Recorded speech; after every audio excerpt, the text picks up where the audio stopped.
Bienvenue dans l'émission Kangoka. Mon nom est Chris Ndikumana. Aujourd'hui, nous sommes mardi. J'aimerais aujourd'hui partager une parole avec toutes les personnes qui sont désespérées, qui ont peur, qui sont découragées. Chaque fois que j'ai peur, chaque fois que j'ai un problème, j'ai toujours la parole de Dieu qui me réconforte. La parole de Dieu fortifie. La parole de Dieu, c'est la vie. Vous pouvez penser que tout va bien à cause de ce que vos yeux vous montrent, mais lorsque vous connaissez la parole de Dieu, vous êtes fortifié par elle. J'aimerais vous demander de lire dans Psaume 91. Il y a des gens qui m'écoutent en ce moment même et qui sont désespérés. Vous avez l'impression que le monde entier vous est tombé sur les épaules. La parole de Dieu est là pour vous réconforter. Le premier verset dit: celui qui demeure sous l'abri du Très-Haut repose à l'ombre du Tout-Puissant. Ce sont des paroles puissantes. Satan pourra toujours vous faire peur. Il pourra toujours vous montrer que tout est fini, mais sachez que vous êtes à l'abri du Très-Haut. Lorsque vous voyez une ombre, cela veut dire qu'il y a quelque chose derrière.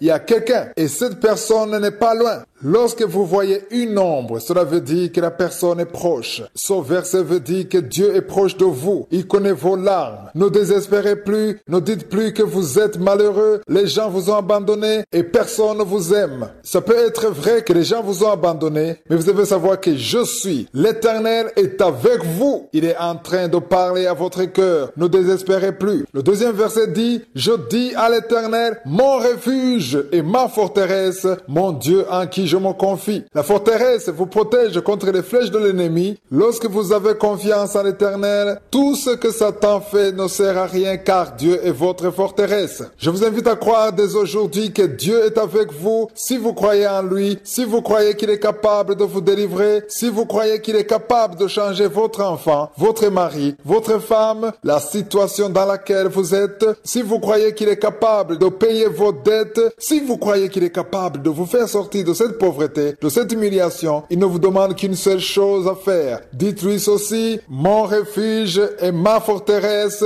mon Dieu en qui je me confie. J'ai une question à vous poser. En qui vous confiez-vous? Peut-être vous vous confiez à une personne comme vous, à quelqu'un de votre famille, à votre oncle, votre tante, votre société, votre entreprise, votre patron, mais la parole de Dieu vous dit aujourd'hui que l'Éternel est celui en qui vous devez vous confier et il ne vous décevra jamais. Ne désespérez plus, ne vous lamentez plus, ne dites plus qu'il n'y a plus d'espoir. Frères et sœurs, il y a encore de l'espoir car Dieu est avec vous. Peut-être vous voyez l'ombre. Cette ombre veut dire que Dieu est avec vous. Lorsque vous voyez l'ombre d'une personne, cela veut dire que la personne est avec vous. Pourquoi est-ce qu'on parle de l'ombre ici? Parce que même si vous ne le voyez pas, même si vous ne pouvez pas le toucher, vous avez la foi que Dieu est avec vous. Comment vous rendrez-vous compte que vous avez foi en Dieu? C'est lorsque vous aurez changé d'attitude et de langage. Ne dites plus de mauvaises paroles, des paroles de désespoir. Ne vous lamentez plus. Dites au contraire des paroles pleines de vie. Confessez la victoire sur votre vie. Dites que Dieu est sur son trône. Jésus est au contrôle et il a la réponse à votre problème.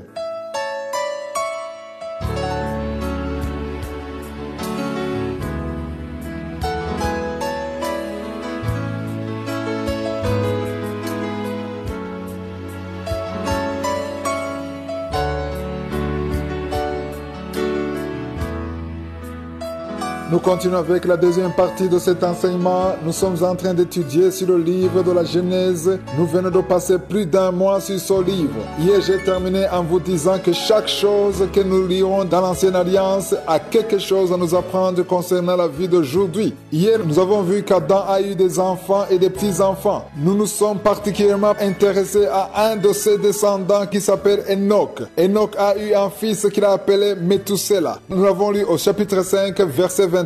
Je vous ai déjà dit que le nom de Méthusela veut dire après sa mort, il y aura un jugement. Son nom est en réalité un nom prophétique. Ça veut dire que chaque fois qu'Enoch appelait son fils Méthusela ou quand quelqu'un d'autre l'appelait par son nom, c'est comme s'il prophétisait qu'après sa mort, il y aura un jugement. Nous le verrons que c'est effectivement ce qui s'est passé. Après la mort de Méthusela, c'est là où nous voyons qu'il y a eu le déluge. C'est l'histoire de Noé. Nous n'en sommes pas encore là, mais nous le verrons. Méthusela a eu un fils qui s'appelait Lémec. Et Lémec a enfanté Noé. Retournons maintenant sur l'histoire d'Enoch. Voyons ce que sa montée au ciel veut nous dire aujourd'hui à nous qui sommes dans la nouvelle alliance. Nous l'avons lu au verset 24 du 5e livre de la Genèse, où il est écrit « Enoch marcha avec Dieu, puis il ne fit plus parce que Dieu l'a pris ». La montée au ciel d'Enoch est l'image de ce qui se fera pour l'église de Jésus-Christ. La parole de Dieu nous dit que Christ viendra prendre son église. Nous l'avons lu dans la Bible, dans le Nouveau Testament, notamment dans 1 Thessaloniciens chapitre 4. Nous voyons que quand Jésus reviendra prendre son église, la trompette retentira et l'église montera. Dans Apocalypse, il est écrit que l'église est en train d'être préparée comme l'épouse de Christ. L'église est l'épouse de Christ. La parole de Dieu dit qu'elle sera sans tache. Pourquoi cela? À cause du sang de Jésus qui a été répandu à la croix. C'est le sang de Jésus qui purifiera l'église. Enoch est monté parce que Dieu a vu en lui l'intégrité et la justice. De la même façon, l'église de Jésus-Christ est en train d'être préparée pour monter au ciel. Enoch a vécu 300 ans. Il a passé toutes ces années à marcher avec Dieu. Dieu a vu en lui la justice, l'intégrité. C'est pourquoi il l'a fait monter au ciel, comme cela se fera également pour l'église de Jésus-Christ. Retournons maintenant sur l'histoire de Méthusela.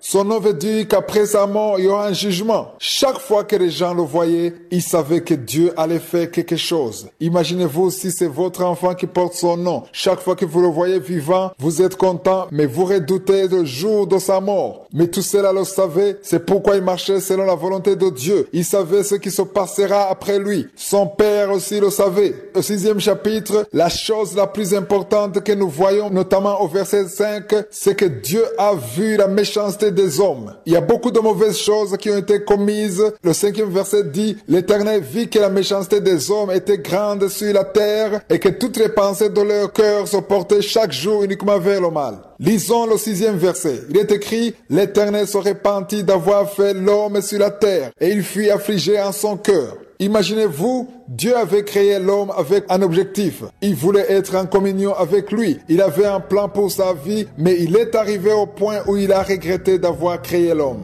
Demain, nous verrons ce qui a suivi et la décision que Dieu a prise. Nous ne devons pas considérer cette histoire comme étant du passé, mais nous devons en tirer des leçons pour notre vie aujourd'hui. Que Jésus vous bénisse. Continuez à lire le 6e chapitre, mais également le 7e chapitre pour que l'Esprit de Dieu continue à vous éclairer. Passez une bonne journée. À demain.